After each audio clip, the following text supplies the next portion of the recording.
कहत बड़ा बड़ा वो हर से जौन आए अवसर पे आइल बनी जाइए बाबू, वो अवसर के गीत होके के चाहिए।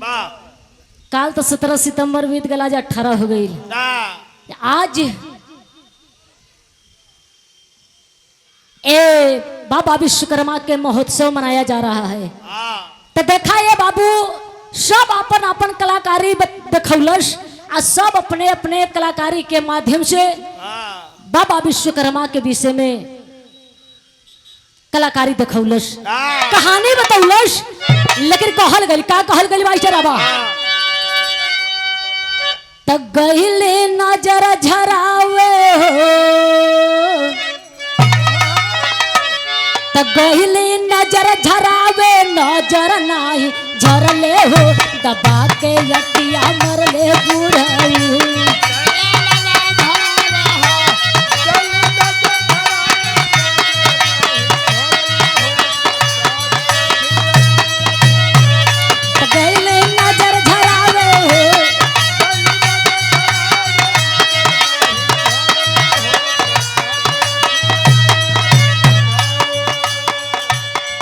कहानी पर गौर करिएगा, लेकिन भाव में कहल गई का कीर्ति गाई सुनाई हो, ये वही पर लागल है।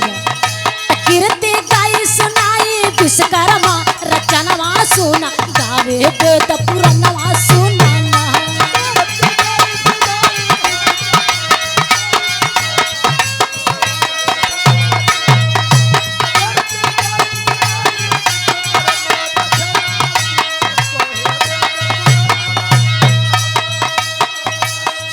युग से ही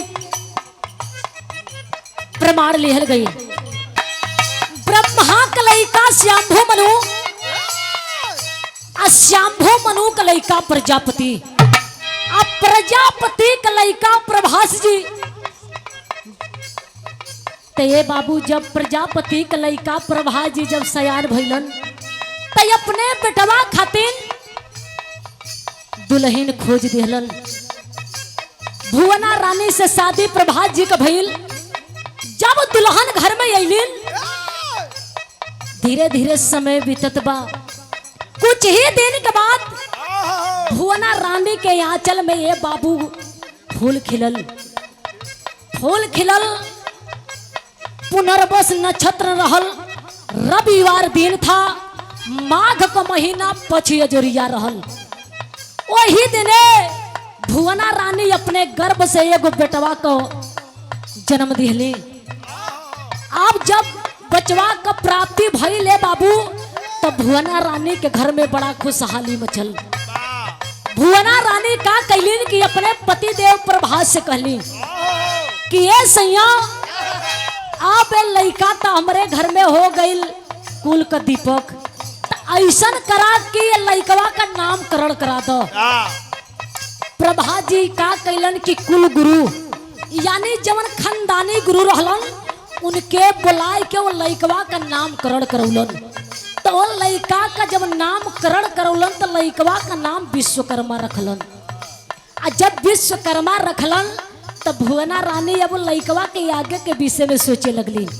कहले ये सैया अब धीरे धीरे समय बीतत बा, लड़का जवान विश्वकर्मा जी रहला 5 साल के हो गइलन। आ जब 5 साल के भइलन, तो का कैलन कि गुरु के भेज देली ज्ञान लेवे बदे, शिक्षा दीक्षा लेवे बदे। जब गइलन ये बाबू विश्वकर्मा जी जाके कुछ दिन ले पढ़ाई किए, शिक्षा दीक्षा लिए, ज्ञान में परिपूर्ण हो गइलन। उसमें विश्वकर्मा जी के गुरु कहला कि बेटा ए विश्वकर्मा, अब तक तुम ज्ञान में परिपूर्ण हो, आप अपने देश नगर के अयोध्या में जा सकते हो। आप हरे बाबू विश्वकर्मा जी का कहले कि गुरु के बात के मान के आज जब आवे लगलन, तो अपने घरे अपने पिता प्रभास से मिले ना गइलन, सीधे कहाँ गइलन? अयोध्या में गइलन। गंगा जी के किनारे जाके बालू का शिवलिंग बना करके घनघोर तपस्या किए। जब घनघोर तपस्या किए, जवन बालू का शिवलिंग रहल, सोने का शिवलिंग या बन गई। भोलेनाथ प्रकट हुए, कहे बेटा जो वरदान मांगना है वो वरदान मांग लो। भोलेनाथ कहे बेटा जो वरदान मांगना है वो वरदान मांग लो।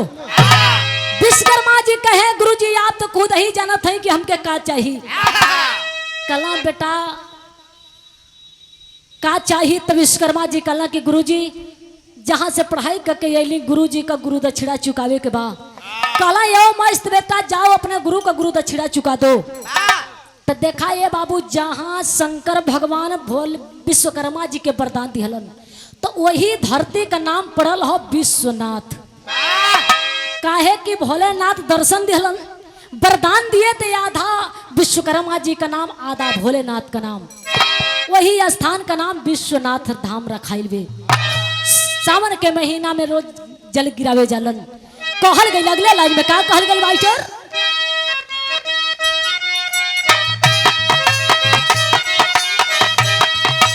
दिहले सतयुग स्वर्ग बनाई, दिहले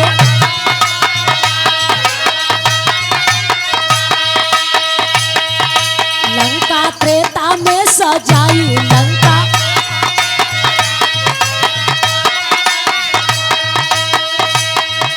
द्वापर द्वारिका पूरी हो, द्वापर द्वारिका पूरी के निया जब खनवा सुन गावे दे तो पूरा नवा सुनाना।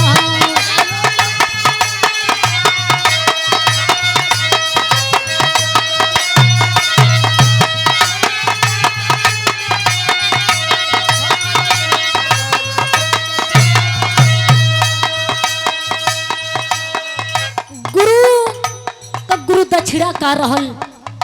गुरु कहला विश्वकर्मा जी जात हवा तो हमके एगो खंभा पर सोने का मकान बनवा दी हो। विश्वकर्मा जी कले रहे हो मस्त। गुरुआइन कहनी बेटा हमके ऐसा कमीज दे दिया, झुल्ला दे दिया कि जैसन मन करे वैसा झुल्ला का कलर बदल जा। लाल सोची तो लाल हो जा, हरियर सोची तो हरियर हो जा। विश्वकर्मा जी कहला यो मस्त तले गुरु के लइका आ गया। कहला गुरु जी हमरो कुछ हक पद होला। कहला हाँ भैया तोहू मांगला। तो गुरु के लइका ये मांगला कि भैया हमके ऐसा खराऊ दे दा कि जल और थल दोनों पर चले। विश्वकर्मा जी कहना यो मस्त लइकी गुरुआइन कही है मंगनी कि भैया हमके ऐसा चूल्हा देता कि बिना धुआं का भोजन तैयार होखे। आज उहे गैस आज घर घर सब देखता। गैस भले महंगा हो गई बा लेकिन बिना धुआं का भोजन तैयार होता। लेकिन अगले लाइन में कहल गई का कहल गई? तो उनके सूता ही से तू बनाए, उनके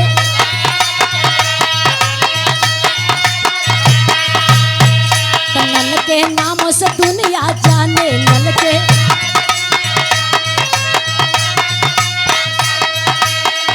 तो भगवान पार पहले हो, तो भगवान पार पहले लंका दर में यनवा सुन गाई पे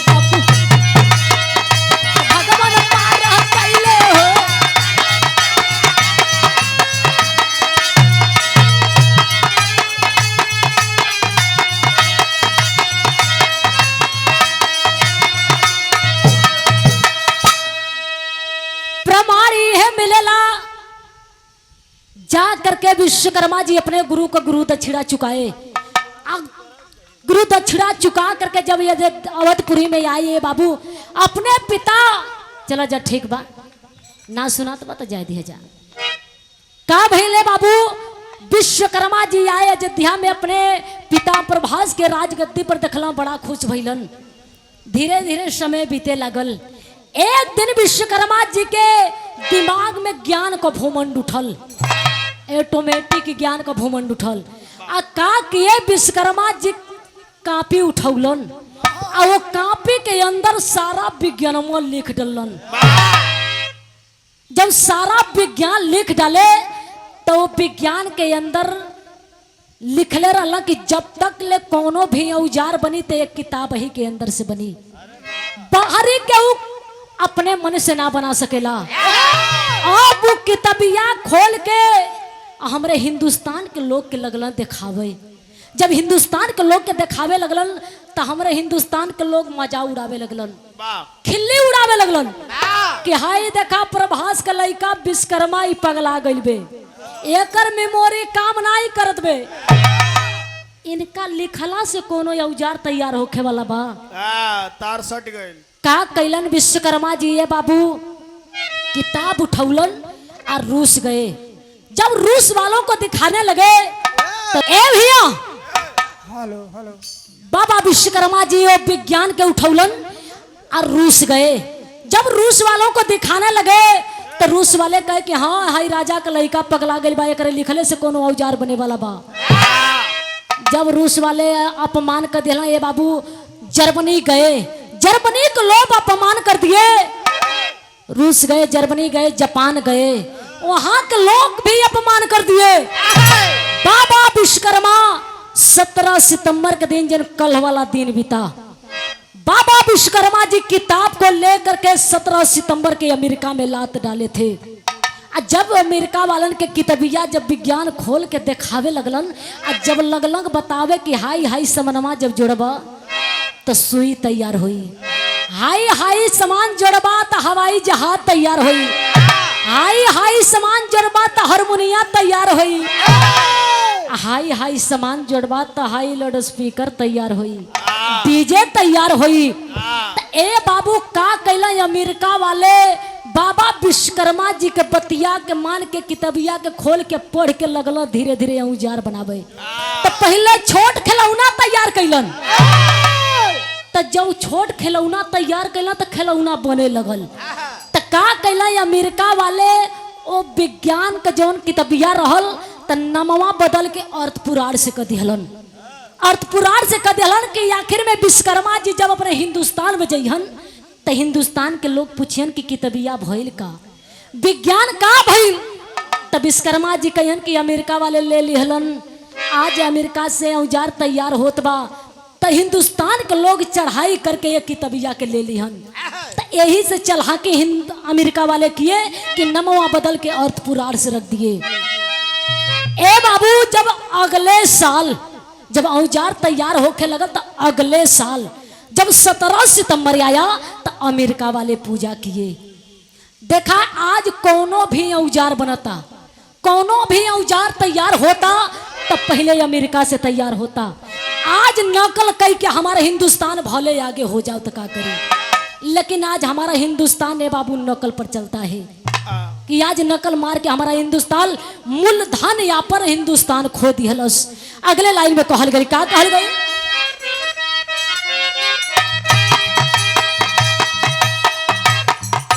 बाबा शीशी दिए सजाई, बाबा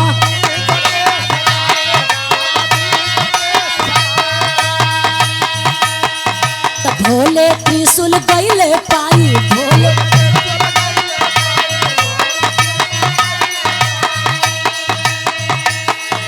नममा देव शिल्पी हो, नममा देला शिल्पी जाने जगह जहान मासूम गावे पे शिल्पी हो।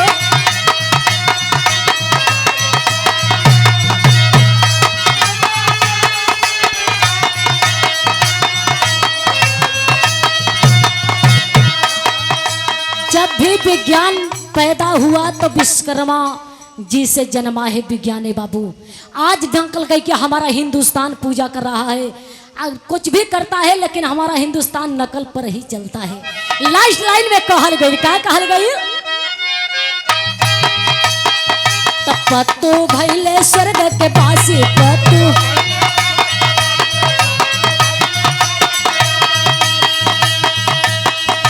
लिखनी रविंदर के बाकी लिखनी,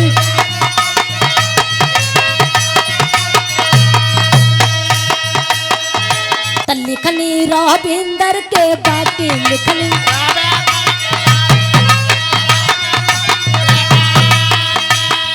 तो सरिता के तन गए हो।